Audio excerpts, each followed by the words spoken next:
Hello and welcome back to another exciting episode. Today is going to be a first because we're going to talk about land banking. What is land banking and why you might consider diversifying your portfolio and owning some dirt.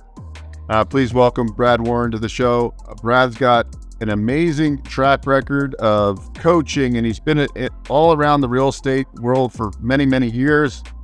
When he told me his age just now, I couldn't believe it because he looks so young, but he's been around. He's a certified teacher for the one thing.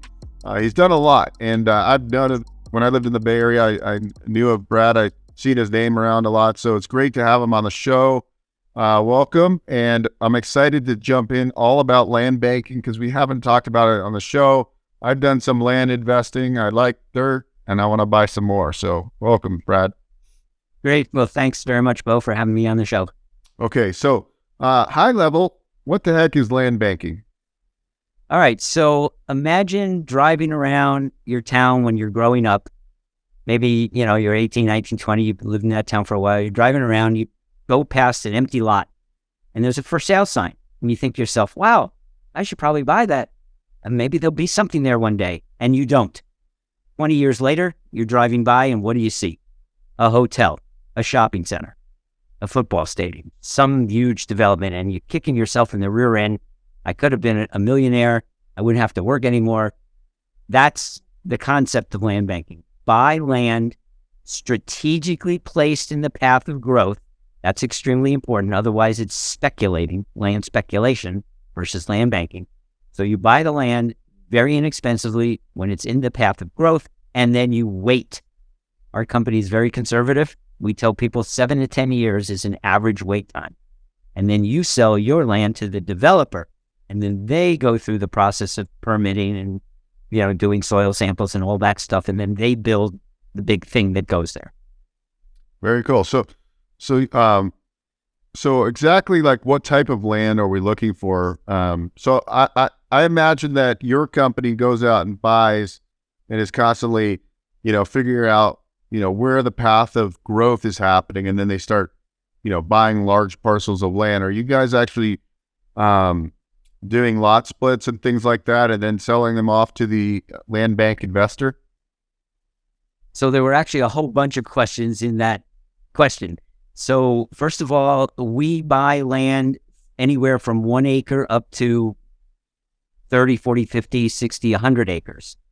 And it's all within a 60-mile radius of downtown LA. There are what we call the 10 growth factors or 10 key economic trends or indicators all occurring at the same time inside that circle. We've been in that area for 44 years. This is all we do. So we're very clear that this is an area that is experiencing tremendous growth in the periphery, not in downtown LA. Can't buy land in downtown LA. If you could even find it, you're talking $2 to $7 million per acre. Our minimum investment is $25,000. And you can get, what we call green energy or green real estate, which will most likely go to an energy company to build a solar farm. So a whole bunch of questions in there.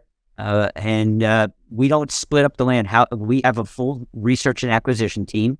Their job right now, even as you and I are talking right now, they're researching all of the projects that we're hearing about. They're going to city council meetings and hearing about upcoming new developments. And then we go to that area and we look to see, can we buy up some land in that area where we know there's a project coming. And then whatever size we buy it at is the size we sell it to the clients, to the investor. Okay, great. And so, if this is, your first time hearing about land banking, what would you recommend somebody out there? Obviously they can get a hold of you, but like what kind of due diligence would you recommend they do on the land and like to see, hey, yeah, this is in the path of progress. This could be potentially a great investment. Like how do we go about like really figuring this whole thing out? Well, that's where we come in. You don't have to do that. Our company prides itself on what we call risk mitigation. Obviously, Beau, in real estate, you can't get rid of all the risks.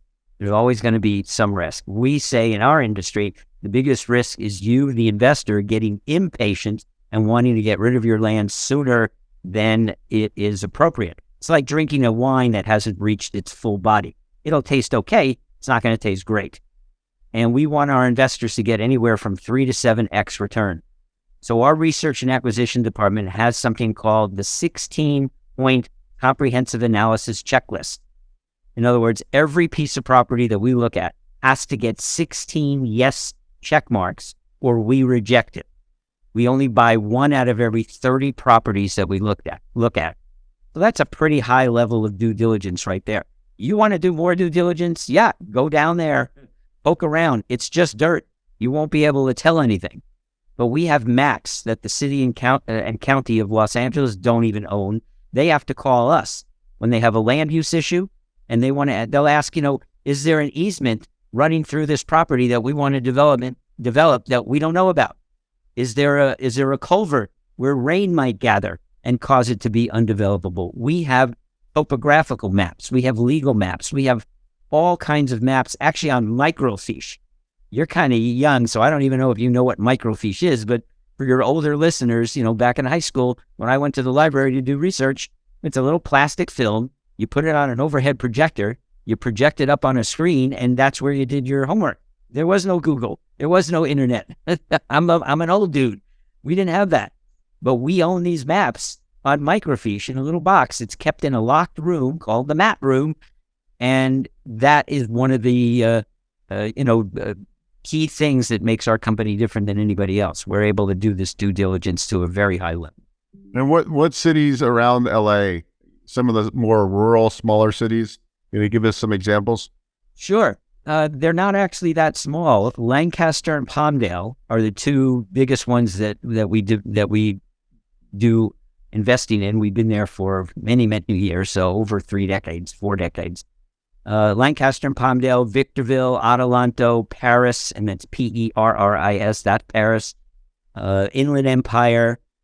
We do some out as far as Palm Springs and Desert Hot Springs. I've sold a couple of what we call marijuana facility. These are land that is in the industrial zone, the industrial section of town, that is most likely going to get sold to a marijuana grower who's going to build what's called a grow facility. And they'll surround it with barbed wire and guard dogs, but no employees. It's all automatic. It's incredible. The water, the humidity, the lighting, everything is controlled by machines and stuff and timers. So they have a couple of guards with AK-47s and German Shepherds walking around the outside so nobody breaks in and steals it. But we're even out as far as Palm Springs and Desert Hot Springs. Very good. And what about on your website or wherever, is there some case studies of some actual success stories that people can check out and see? I think, an investor has to realize that this is going to be, anywhere from 5 to 10 years, typically hold time. And really there's going to be no cash flow. So you'll have to pay the property taxes on the property, right? Correct. I'm trying to paint the picture of, who'd want to own dirt, and maybe it's somebody buying it in their self-directed vehicle, like an IRA, right? And right. They're doing that because, yep. Where do we see some of your actual, case study? Do you actually have case studies on the website? When you talk about the parcel, when it was acquired, when it was sold? So the short answer is no. All of our investors are confidential. So sometimes they sell their property and we don't even know. But let me back up and say, here's what we do. We have Tuesday night webinars that are free to all of our investors. The COO of the company does an update, and many times he'll give examples with the client's permission. We take out their name, but we'll show the land, we'll show them the price that the client paid for the land, and then we'll show them the actual contract with the new number in it. My business partner, Marcella, when she does her full 1-hour presentation, which is actually a prerequisite to investing, we educate first. You're not even allowed to give me money and say, I want to invest, Brad, until you've seen her presentation. But in her presentation, she talks about offers she's had on her own properties. She has 2 examples, one for a lease and one for a sale. And so we do give those kinds of updates and those kinds of examples, but it's rare, it's infrequent. I know one example. This is so funny. The COO reported this on a Tuesday night. His wife goes to her hairdresser. The hairdresser has her in the seat and says, oh, by the way, I want to thank you so much. I sold my land for like 5 times what I paid for it. I made so much money. Thank you very much. She was a bit surprised, but said, well, you're welcome. She goes back and tells her husband, and he goes, we didn't even know about that. So people will sell and not even tell us. Unfortunately, we might have helped that client get even more because we offer free negotiation coaching. We will help all of our investors when they get an offer. We'll give them, we can't intervene and negotiate on their behalf, but we'll give them questions to go ask that company to get more information so that we know that they can get the price up as high as possible.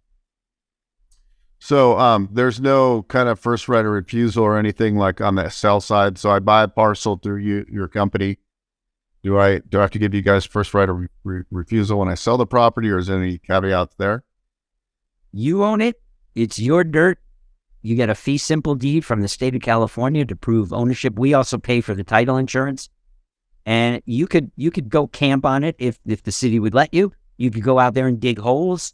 It's your dirt. You can do whatever you want with it. But what we tell you and what we drill into you and what we make sure you absolutely understand before we even sell any land to you is that you are just going to do nothing.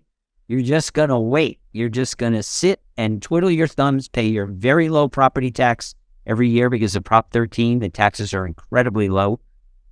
Just pay your tax, be very patient, and wait for that developer to knock on your door. And then you would contact me and we'll help you negotiate to get the best exit. And so some of these properties are just raw, they're just rural agricultural zoning. Some of them are in hotspots where they're industrial, where you can have grow facilities. Yes. Some of them are residential. So like once somebody comes to the presentation, then they start seeing some of these lots and parcels that you guys have in your inventory, right? And then they kind of find one that resonates with them, based on location and kind of like the zoning of the property. Great question. Yeah. Great question. 99% true all the way up to just to the very end. So yes, we have some properties that we've already purchased. They're in what we call inventory. So that was great that you even anticipated that. The normal way that the process runs, Beau, is you see Marcella's presentation.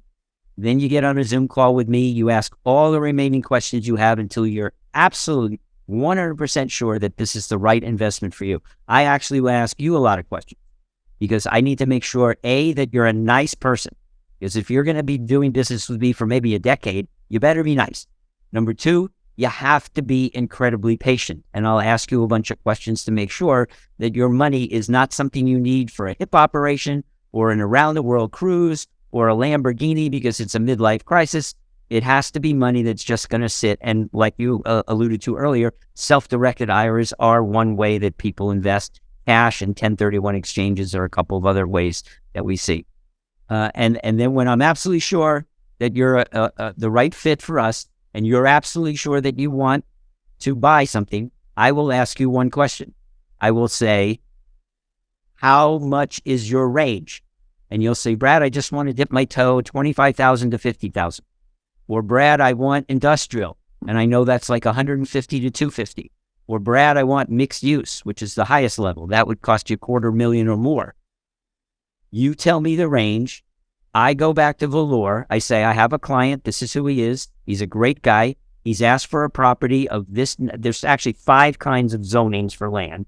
So let's say you picked solar or what's called non-residential agricultural, which is the green energy. And he wants something between 25 and 50.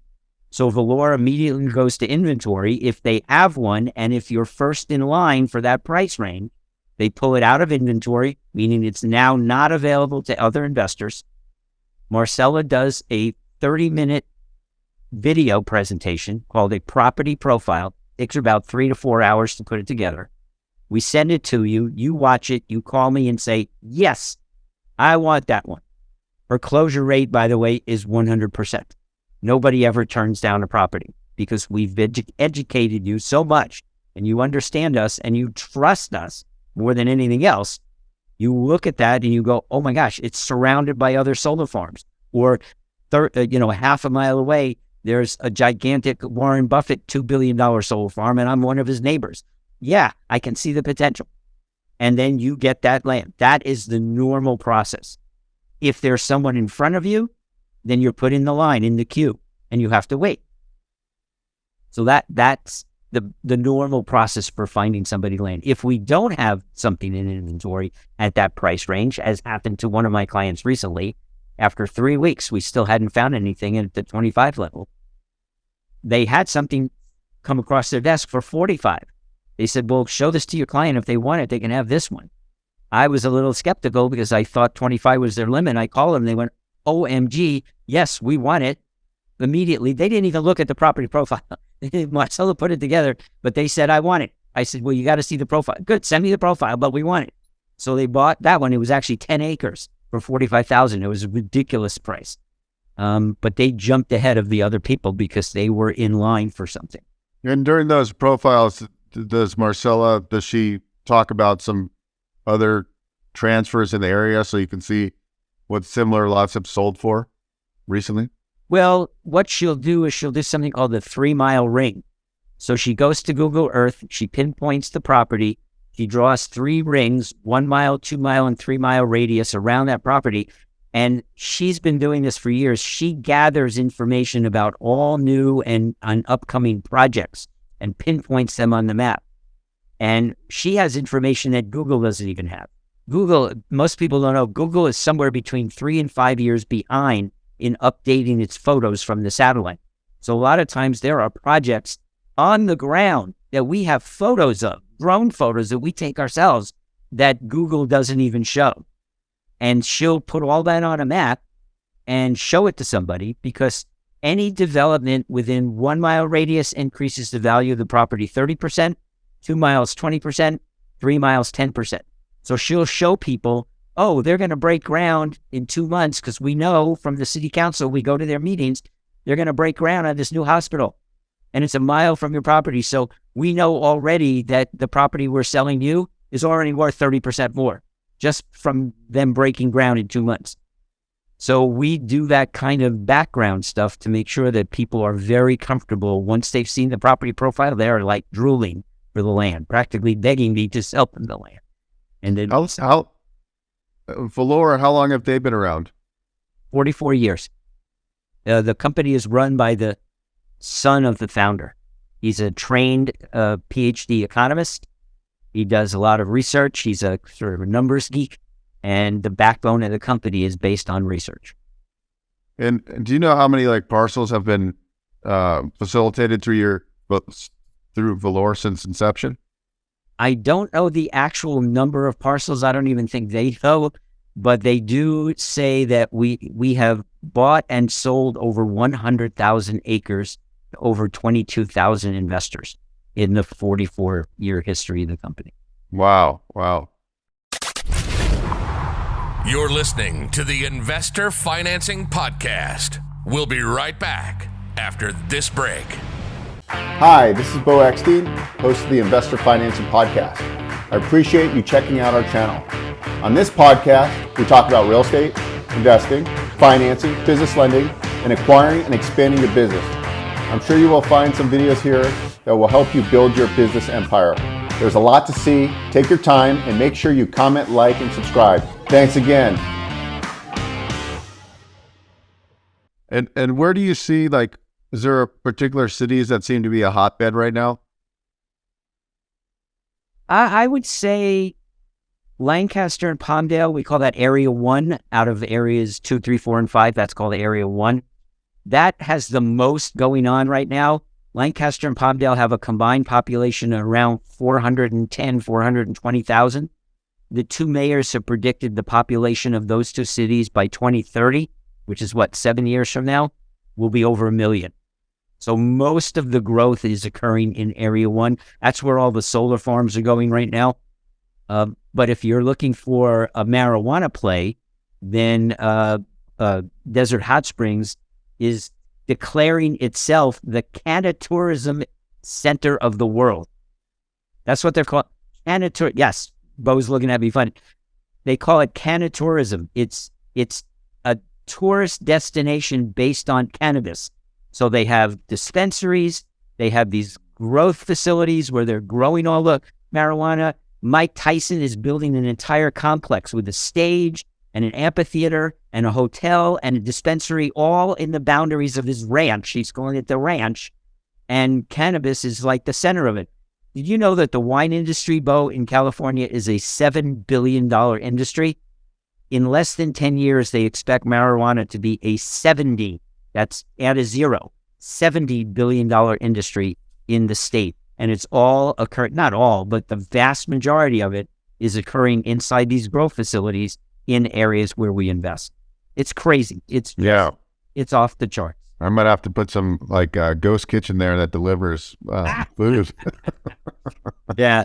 I remember my hippie days. I grew up in the 60s, so had long hair, tie-dye T-shirts, bell-bottom pants, all that. I went to Woodstock in 1969 after graduating high school. I took my 16-year-old brother with me at the time. So, yeah, I remember, very vaguely remember those days. But I've been, I don't smoke anymore since I met my wife 35 years ago. She said, "You're going to marry me. You're not going to drink. You're not going to smoke." I said, "Okay, I want to marry you, so I will stop doing those things." Well, it's actually, here in Las Vegas where I live now, that we have a lot of different, places where you can buy cannabis and products and stuff. But it was funny because as a child, growing up, a teenager, I was a troublemaker, but we enjoyed smoking pot or weed or whatever you want to call it. And then as I got older, I stopped, and then I found those edibles, and Yep. the only reason I like them is because you actually sleep really well. Yeah, that's what My dad used to, much of my friends. my dad used to be against it and like, "Oh, what are you doing?" And then somehow my dad had some sleep apnea, and I remember we got him some gummies, and he took one. I remember the next day he came downstairs and he was like, "That was the best night's sleep I've ever gotten." And to this day, he has gummies every night before bed because he sleeps so. There are a lot of, it's medicinal. It really is. And like, it's just a funny story because I still remember my dad coming downstairs and I'm at his house in the kitchen. I was staying at his house for some reason.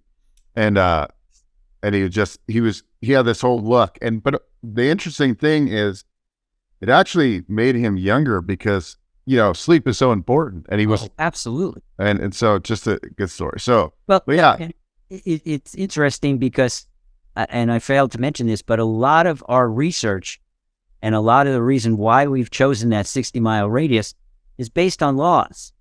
One of them is Proposition 61, passed in California a couple of years ago, which legalized the recreational use of marijuana.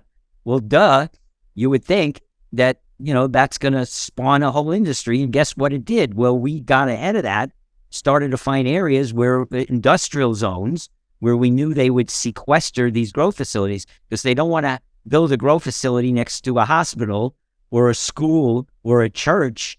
Not a good idea because people might be hanging out, smoking, trying it in the parking lot, whatever. So they're sequestered in these industrial zones specifically now made for the marijuana growers. So the laws have a lot to do with where we land bank.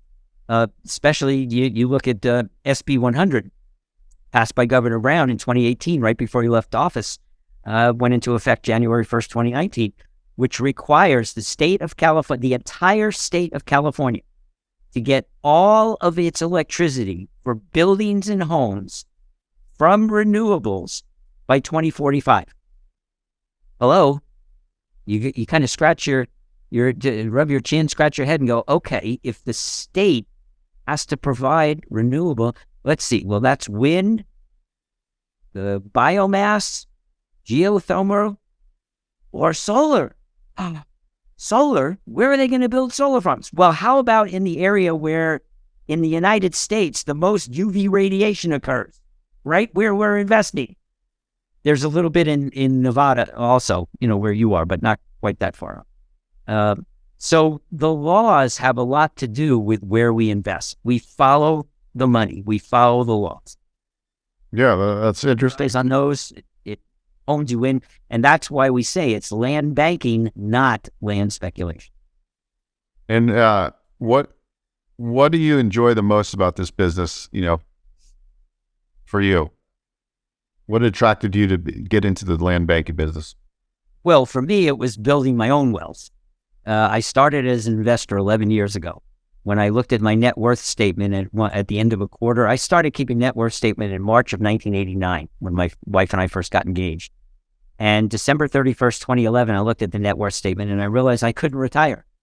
My wife could retire with her 401k from Oracle. Together, if we pooled everything, we could retire. But by myself with just my assets, I could not retire. And that was very sobering, very humiliating. My wife was like so far ahead of me. So I figured I had to do something. So I called Marcella. I said, you got to explain land banking to me and I'll see if it's right for me. Comes to our house, presents at the kitchen table. My wife walked out, said, sounds like speculation. I don't understand it. I like my 401k with my mutual funds. Walks out of the room. I said, Marcella, get me a property. She got me one 2 months later in 2012, in March. I got one in 2013, one in 2014. Then in 2015, my wife comes with me to hear Marcella speak at a hotel. All of us brought our potential investor friends to introduce them to Marcella. And my wife, the whole way in the car, Beau, she goes, now I'm not going to buy. I just want to learn more. You seem to be, you're getting these finder's fees and you're going down and looking at your dirt and you get on these free Tuesday night webinars and I might have missed something, but I'm not going to buy. Guess what? We get to the hotel. She listens to the presentation. She buys 2 of the 4 properties that they had available. Pulls out her checkbook. I said, what? And the whole way home in the car, I thought you weren't going to buy. Oh, shut up. I get it now. I understand. She brought her checkbook just in case, but she wasn't going to buy. So I bought land for my own wealth building. Then I became a fighter and I started referring business to Marcella. And then 5 years ago, I left my very successful real estate coaching practice that I had had for 40 years and got my real estate license and became a land banker to help other people do what I'm doing, which is to build what we call generational or legacy wealth. And when you say what excites me, the client I have that's negotiating right now to sell a $750,000 property that we sold her for over $2 million. That makes me very, very happy for her. That's exciting. That is very exciting. Yeah, we're all just waiting for. It hasn't happened yet. It's currently going on, but hopefully that will be a case study with her permission that we'll be able to talk about. We wanted her to go for 2.25 because that would have been 3x, which is our desired range, but she was a little impatient and said, no, 752 million is for my granddaughter. He's going to actually put it in her granddaughter's name and leave it to her because she's like in her early 80s. So she may not be around to enjoy it any further. And we're going to sell her another $2 million piece of land and her granddaughter's going to own that. When she sells that, she's done for life. She won't have to work a day in her life. Because you can 1031 exchange that. Well, that's what she's doing. Yeah. It's 1031 exchanging it into a bigger property. Hopefully from us, we'll it's not all done yet. We'll get her a $2 million property and then that will go into the granddaughter's name. And eventually the granddaughter, when she's old enough and it matures, hopefully you're looking at $5 or $6 million and the granddaughter doesn't ever have to work a day in her life.